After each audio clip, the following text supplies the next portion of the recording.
नमस्कार मंडळी, मी सुप्रिया. तर विचार केला आमच्या झाडाच्या कैऱ्या छान मोठ्या झालेल्या आहेत, गुळांबा करूयात. तर मस्तपैकी साल काढून घेतली कैरीची आणि कैरी खिसून घ्यायची आहे.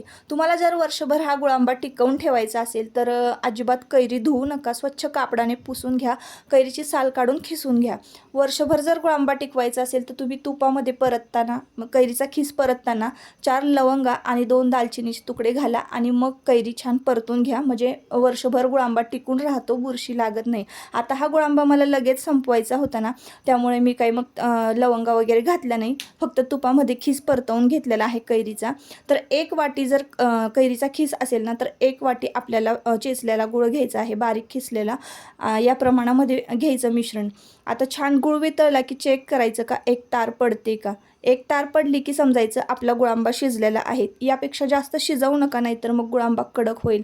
तर छान इथं मऊसूत घट्ट असा गुळांबा तयार झालेला आहे.